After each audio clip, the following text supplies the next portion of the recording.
Hi everyone, this is Samah Abdullah from the Extreme Computing Research Center at KAUST, Saudi Arabia. Today with my colleague Hatem Lutaif, who will give a talk about mixed precision machine learning method for environmental application on GPUs. This work with the collaboration of Mark Janton, David Keys, and Ying Son from the Extreme Computing Research Center at KAUST, Shunli, UP, George Busilka, and Jack Dungara from the Innovative Computing Laboratory at University of Tennessee, UTK. With increasing amounts of geodata are being produced by different sources like sensors, satellites, and drones, current techniques to process millions of observations have lagged behind. Large-scale climate weather modeling includes contribution in different fields like linear algebra, exascale computing, data science, optimization, supervised learning, and spatial statistics. As most of us know that application for climate and environmental predictions are among the most time-consuming simulation workloads running on HPC system today. This includes climate and weather modeling using computational statistics, including univariate and multivariate large-scale spatial application. These are two examples of climate weather application that we have. One of them is a soil moisture dataset at the Mississippi area in US, which has 2 million regular location distributed on a certain region. And the right dataset is a wind speed dataset in the Middle East region, which includes about 1 million location regularly distributed at the Middle East region. These two datasets is an example of large dataset that requires HPC capabilities to be modeled and to be used for prediction in spatial manner or in space-time forecasting. So the main problem statement we have for this application is today, weather and climate data are often huge. Collect large set of Z observation at a given end location. To process these Z observations, we need a very huge and a powerful computation techniques and computation systems. The observation can be temperature, precipitation, wind speed, any kind of variables that are associated with certain location. Predicting missing observation in the remote location are related to the observed location itself. So at the beginning, we are starting to model the observation that we have on a specific location. Then using these data, we can predict other location on location which is missing, which has missing observation. MLE, or maximum likelihood estimation function, is an important machine learning technique to estimate or to model existing observation on a set of location, which we can call it by the machine learning language as the learning phase. After that, we can, using the estimated parameter from the modeling step, to do a kind of inference or a prediction for missing data. This is the likelihood equation that we have.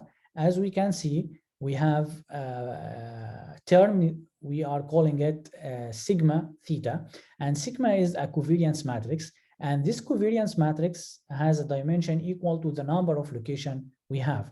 If we go back to the two data sets that we have on the previous slides, one is the soil moisture data set with 2 million locations, and the other is the wind speed with 1 million location, which means that this covariance matrix can have a very huge dimension, can reach to 2 million by 2 million dimension. And including to compute the inverse operation here, or the log determinant term here, we need to do factorization, a kind of factorization, for example, Cholesky factorization. And this Cholesky factorization require actually n-cube floating point operation and n-square memory space. For example, if we need to see the memory footprint requires for that, if we have 1 million location, we need about 8 terabyte of memory.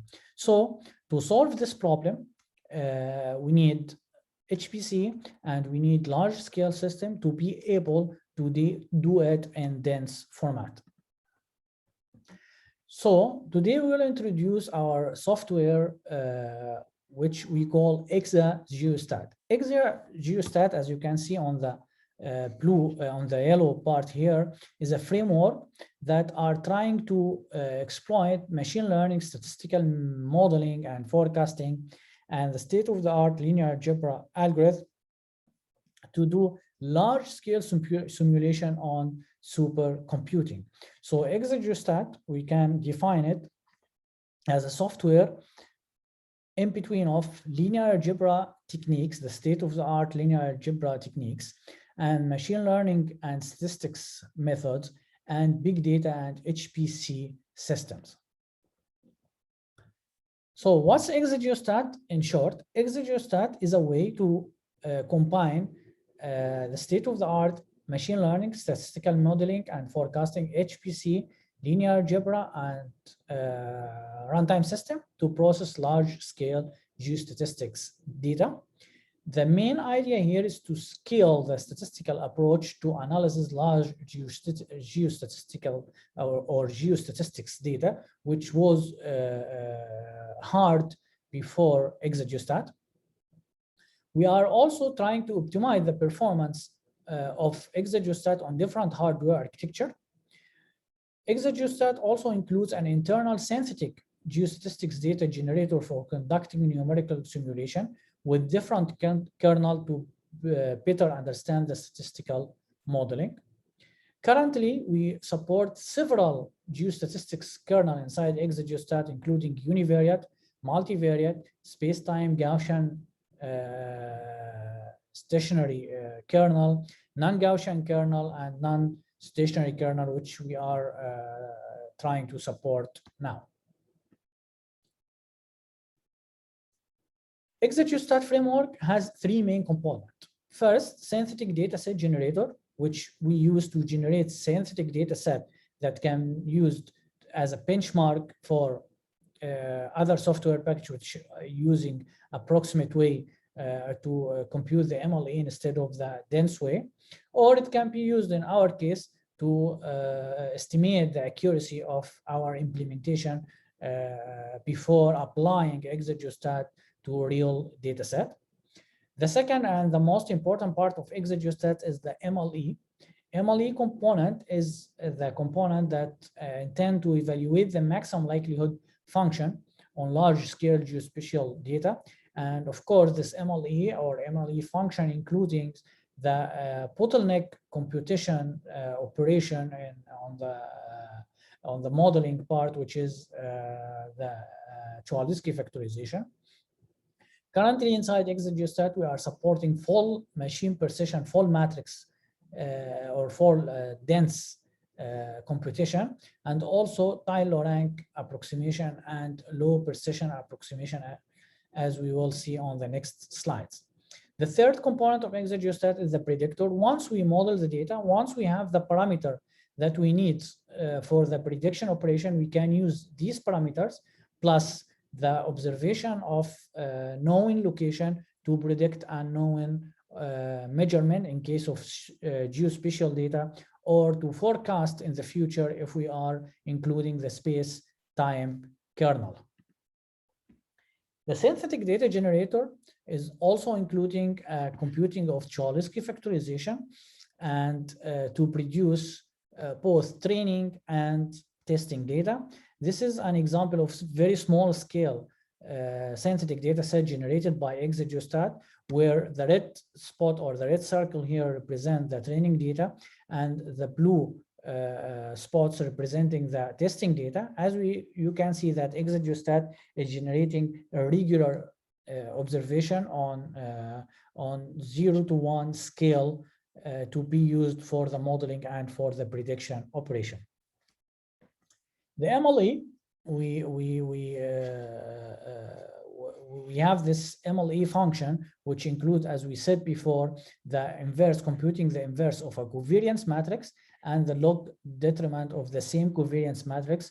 Both of these operations require Cholesky factorization with n cube floating point operation and n square memory storage. This covariance matrix is generated using specific kernel based on what needs from or what's the structure of this data. For example, we have univariate kernel, multivariate kernel, we have space-time kernel, we have Gaussian kernel, non-Gaussian, stationary, non-stationary. So using this, a specific kernel, we are generating the covariance matrix. Then we are putting this covariance matrix and compute the terms on this likelihood function and trying to maximize the likelihood function and estimate the required theta, which we call it theta hat. Inside ExaGeoStat, we are using the NLOPT library, optimization library, to maximize the log likelihood function in parallel and to find the theta vector, which can be used on the prediction operation. The ExaGeoStat predictor depends on having two sets of data, training, testing. Training can be represented by Z2. So Z2 is the observed location. Z1 is the missing observation on a certain location. Then we are generating, as we can see here, 4 sigma or 4 covariance matrix. Sigma 11 represent the covariance matrix of the unknown locations, and sigma 22 represent the covariance matrix of known location. Sigma 12 and sigma 21 can represent the covariance matrix that describe the relation between the observed location and non-observed location. At the end, you can, from equation 3, you can find that if you need to get the missing value Z1, you need to compute this term, which also include a covariance matrix inverse, sigma 22 inverse, and require Cholesky factorization with the same complexity that we discussed before. Let's start first with the covariance function, or some people call it cross covariance function. This covariance function represents a set of parameters that describe the relation between the locations on a specific region. Mostly we are using, or the most general covariance matrix is the Mattern covariance matrix, which can be used or export on different kernels or special statistics kernel with 3 main parameters: sigma square, which we call it variance, and the range and the smoothness parameter. The variance describe the variance of the data that we have, or the spatial variance. The range describe the correlation between the location of the data that we have, and the smoothness describe how smooth is the field that we are using. Estimating these 3 parameters, or Mattern kernel parameter, can help us to fit the model on the training data, then used the optimized theta vector for the prediction operation. In this work, we try to simplify the Mattern kernel by using power exponential kernel, which has this expression, which can be represented by this equation, where again, sigma 1 is the variance, sigma 2 is the range, and sigma 3 is the smoothness. For each location, or for each element on the covariance matrix, we have a correlation between 2 locations, and these 2 locations have a distance, which is the main component that estimate the correlation between these 2 locations in a special application, which is R. This distance can be computed using Euclidean distance, for example. Then you can start with an initial vector of theta.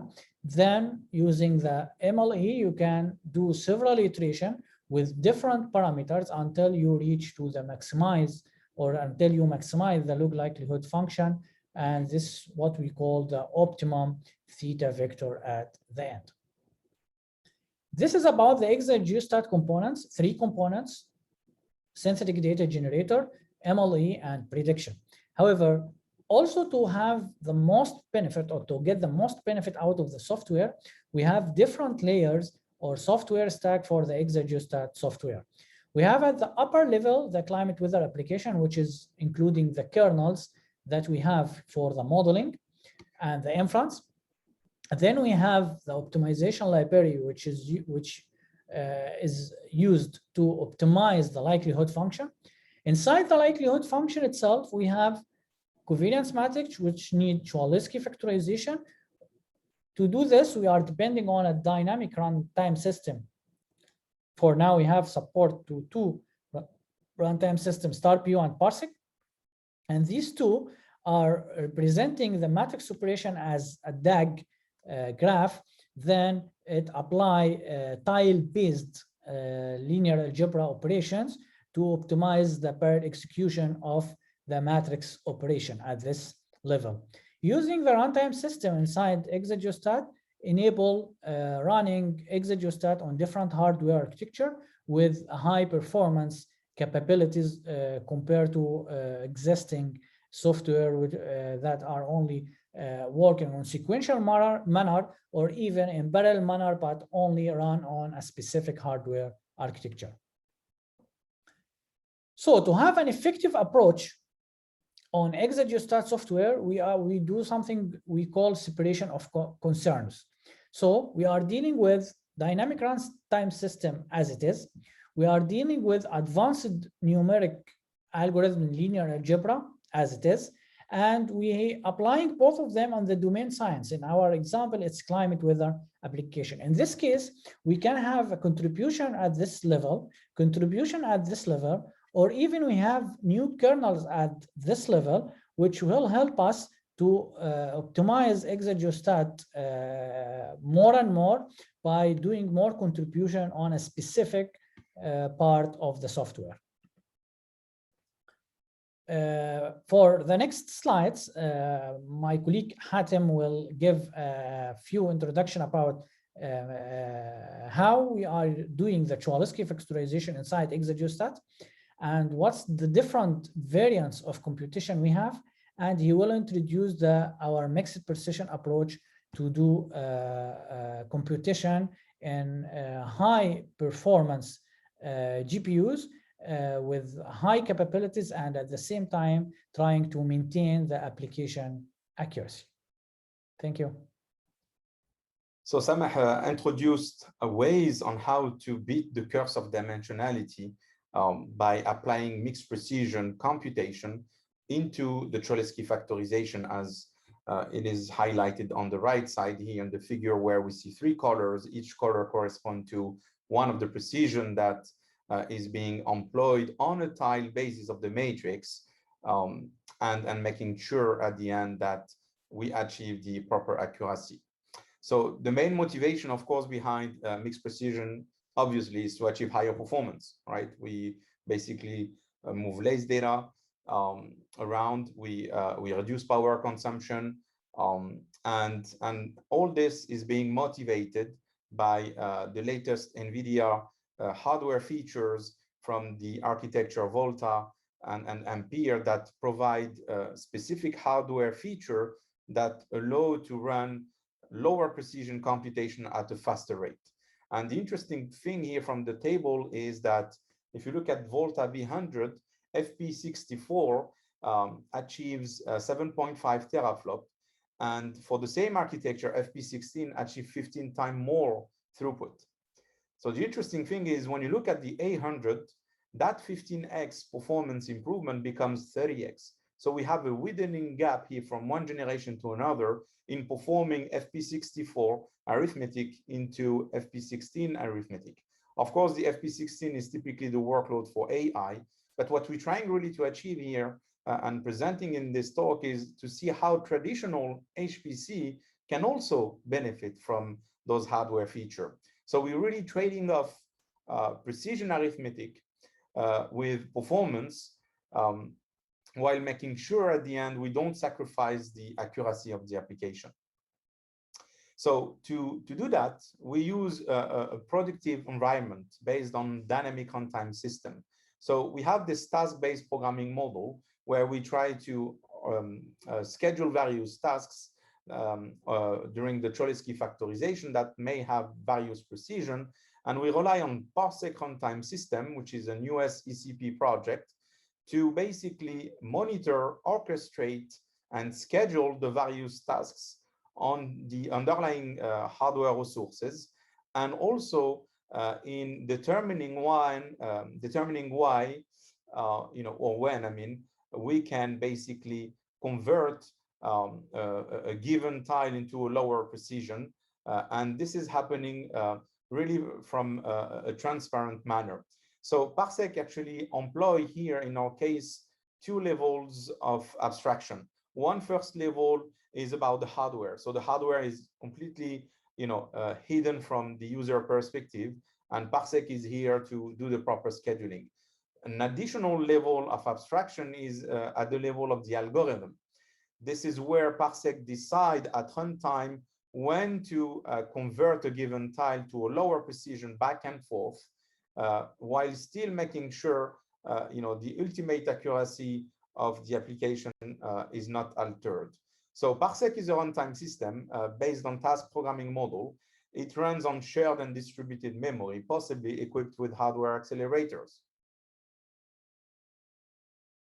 So how do we do this 3 precision Dan Cholesky factorization? So I'd like to emphasize here the fact that this Dan Cholesky factorization, we only store a single copy of the matrix. This is as opposed to what you would see in related work where you will see several copies being maintained and hosted of the matrix, each copy with 1 precision. With Parsec, we are able to have a tile-centric precision strategy where we decide on a single matrix, the original copy of the matrix. We decide on a tile basis which tile should be done in double, which tile should be done in single, and which tiles should be done in half. This is all done transparently by the runtime system, and we use Parsec to do that. So Parsec supports collective communication to make sure that we are able to do broadcasts that are inherent to traditional dense linear algebra factorization. So we encapsulate the data type into the data flow. And by doing that, we are able to mitigate the load imbalance overhead and try to hide basically the data movement and the load imbalance introduced by the mixed precision by basically doing look-ahead technique and also using hybrid data distribution. Those are the 2 optimizations that we have to deploy here in this Dan Cholesky factorization based on multiple precision, look-ahead and hybrid data distribution that are really critical to maintain all hardware resources busy while making sure we have a fast time to solution. So by doing, employing those technique look ahead and those hybrid data distribution, I'm showing here an initial performance plot where we're looking at only a single GPU. So it's a shared memory system with a single GPU. So on the y-axis, we're looking at performance, so teraflop per second. So the higher, the better. In the x-axis, this is the matrix size, possibly of this gigantic covariance matrix. Here we're showing up to 95K, but of course it could be of the order of million if you have million geospatial location, for instance. And the interesting thing here is we are trying to dissect the performance improvement that comes from the hardware, but also the performance improvement that comes from the algorithm itself. And we also then looking at when you combine both, when you combine the synergism from the hardware technology as well as from the algorithmic innovation.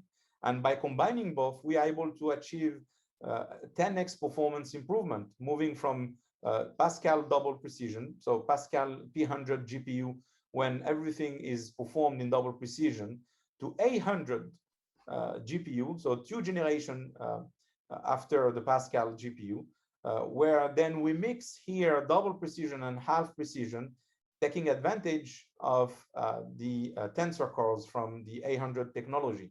And with that, we are able to achieve beyond 30 teraflop out of a single count. So I'm looking now at, or trying to explain basically the two optimization that we perform at the level of Parsec. The first one is the look ahead, okay? So the idea of look ahead is rather simple. We try to give priority to tasks that belong to the critical path of the directed acyclic graph.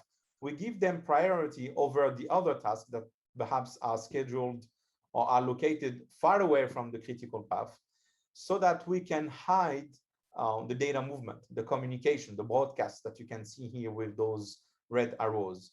And the idea of scheduling in priority those tasks allow us to really hide communication by computation.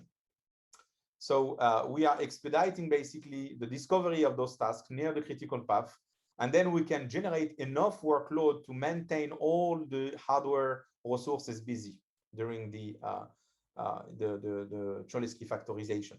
So that's the first technique, the look ahead technique. That is critical here to employ, again, to mitigate the load imbalance.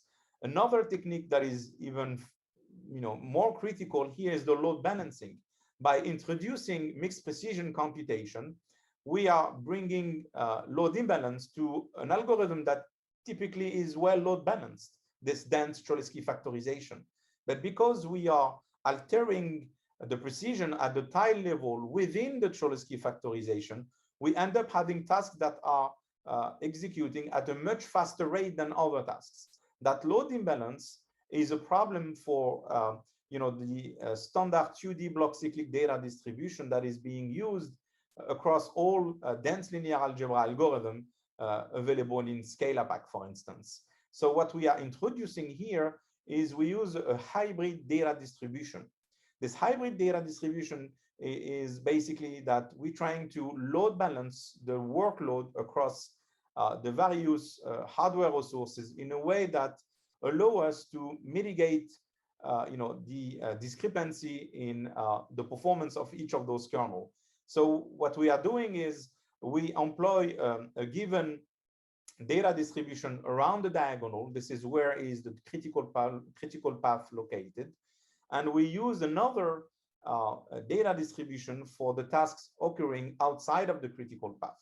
This is really to make sure that we have all processor units being involved in those two phases, in those two, region where tiles belong to the critical path and tiles do not belong to the critical path.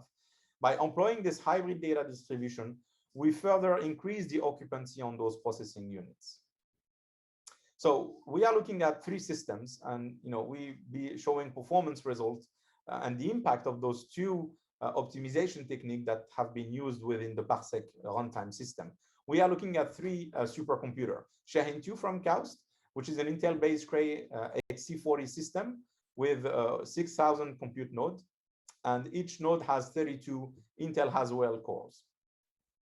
The second system is the HAWK at Stuttgart Supercomputer, HLRS, and it's an AMD-based system with almost 6,000 compute nodes, and each node has an AMD EPYC ROM with 64 core times 2, so 128 core total.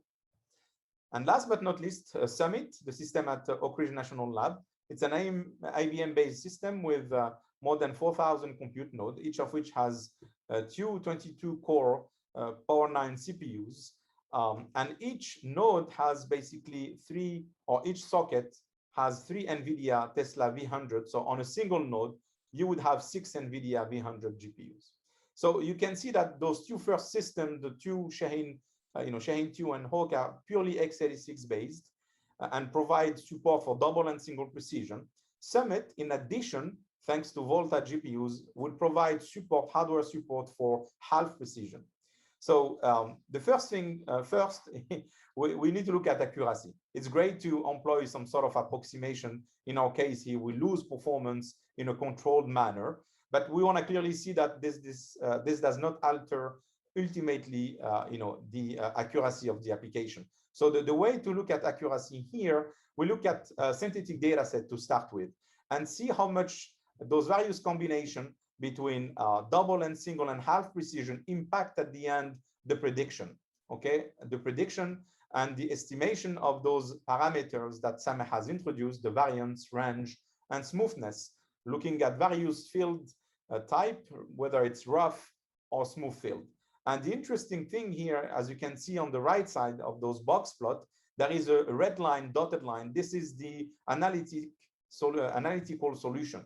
And what you can see is in the situation where we have strong correlation and whether the field is rough or smooth, you have some combination, actually most of the combination that involve mixed precision fail to achieve or fail to identify the analytical solution. So, however, in the case of weak and medium correlation for rough field, we can see that almost all combination of performing double, single, and half precision within your single Cholesky factorization, they are still able or capable to identify those three parameter estimate. So when we use now real data set, in this particular case, we use a 1 million geospatial location. It's a 2D data set that contains soil moisture in the Mississippi Basin in the US. And what we can see here in this table, we report the parameter estimate, the variance, range, and smoothness. We also perform the LLH, the likelihood, and we look at two metrics here, the MSP and prediction uncertainty, as well as the number of iteration it takes to basically reach the proper prediction. And we look at the various variants, moving from 100% double to 30% double and 70% single, and then all the way down up to 1% double and 99% in half precision. So what we can see is for such data set here, the various combinations are still able to provide a proper MSP similar to the reference variant where we do everything in double precision, in the same way for the prediction uncertainty. However, when we are very aggressive in performing operation in half precision, we can clearly see a deterioration in identifying those parameter estimate, and there is rather a big jump also for the likelihood estimation. If we look at another data set, this wind speed data set, which is roughly a bit more than 100K geospatial location, it's still in 2D. This data set comes from the Middle East, and what we can see in this data set is a bit more sensitive than the previous one, when we throw at it much more mixed precision, where we lost precision on a tile basis. And what we can see is that the parameter estimate, when we put single precision, when we enable single precision, we can see that we have difficulty here to identify properly the variance, range, and smoothness, as you can see in the red circle. But at the same time, it took much less number of iteration compared to double precision, compared to performing all the calculation in double precision. We are able to perform less number of iteration. So of course, the whole idea is to look at the prediction, right? So we may not be able to identify exactly the same level or the same accuracy for the parameter estimate, but perhaps the application or the data set is resilient enough that we can still make good prediction at the end, and this is demonstrated by the prediction uncertainty. So when we put a single and half into the picture for the Cholesky factorization, we are still able to find a good prediction accuracy, prediction uncertainty, but this becomes really problematic and much more challenging when we are much more aggressive and enabling even further half precision computation, as you can see here in the table in the last two lines. So when we look at performance, so now we look at performance, we basically compare the teraflops in the y-axis. So this is the performance, the traditional way of reporting performance. So the higher, the better. And we look at the matrix size. Those are the size of the data set that we were able to fit into 4,000 nodes of Shaheen 2. Okay. So what we look at here, we have three curves. The curves, the performance achieved out of 4,000 node when running everything in double precision. The red curve is when you do everything in single precision. All right. And the green curve is when you do 10% in double and 90% in single. So the red curve is not the case that would give us right accuracy for the data set that we are studying in this talk. However, we're putting it there just as a reference. So, as an upper bound, if you will. And, if you were to do everything in double precision, you would get roughly 3 petaflop out of performing everything in double precision. You get almost 1.5 performance speed up by introducing single precision, by trading off basically a loss of precision and getting much more performance. So that's the story when you run on Shaheen. When you run on Hawk, we can see similar behavior, except that, and similar actually performance being achieved on Hawk, but with much, of course, number of nodes. AMD Epichrome versus Intel Haswell. Those are two different architecture, with AMD Epichrome much newer than the Intel Haswell. But the interesting thing here is now if you move to Summit, right? If you move to Summit with only 128 nodes, each node has 6 Volta GPUs, we are able to exceed the performance reported by the two systems that are purely based on x86, right? So if you do the computation in double at the same level that we did for the two other supercomputers, and we keep the ratio double and single the same, we are able to achieve much better performance only with a smaller number of nodes. Those nodes are of course much more denser than the two supercomputers. And the interesting things, of course, is when we run on Summit, we can actually enable half precision. And this is what this plot is showing. We're still looking at performance, so the higher the better. And we look at various configurations for which we were able to demonstrate proper accuracy for the application on the data set, real and synthetic data set. And we can see we can achieve out of 128 nodes on Summit by enabling here half precision arithmetic. We are able to achieve up to 9 petaflop of performance out of 128 nodes only on Summit. And if you were to compare the performance improvement on the same system, the same number of nodes, when you run everything in double precision, we can achieve up to 2.6 performance speed up by enabling double half precision and single precision. So there is a huge performance gain here in exploiting the hardware feature that are, as I said, usually reserved for AI workload. But it turns out we can really take advantage of those for even traditional HPC and improve performance of this application. So if you remember, we had two performance optimization. We had the look ahead that we used within Parsec, but also we use this data distribution, this hybrid or nested data distribution. And we can see the performance improvement for each of those optimization when we incrementally enable them, and we can reach up to here 7 petaflop out of 128 node. And we can see the performance boost here of really hiding as much as possible the data movement, the communication by useful computation, and mitigating that load imbalance. So this is performance that we are able to achieve on Summit, and I think this is 7 petaflop out of only 128 node of Summit. This is something very, very exciting for us. So I'd like to draw some conclusion. So we describe a synergistic approach to leverage performance of environmental application. We highlight the required separation of concern to bring the right level of algorithmic and hardware abstraction within Parsec. We really leverage mixed precision computation using real data sets without sacrificing at the end the prediction accuracy. We demonstrate performance speed up on large scale HPC system, x86, purely x86, as well as a system with or equipped with GPUs. So we really are preparing ourselves in embracing the heterogeneous future in computing software and hardware.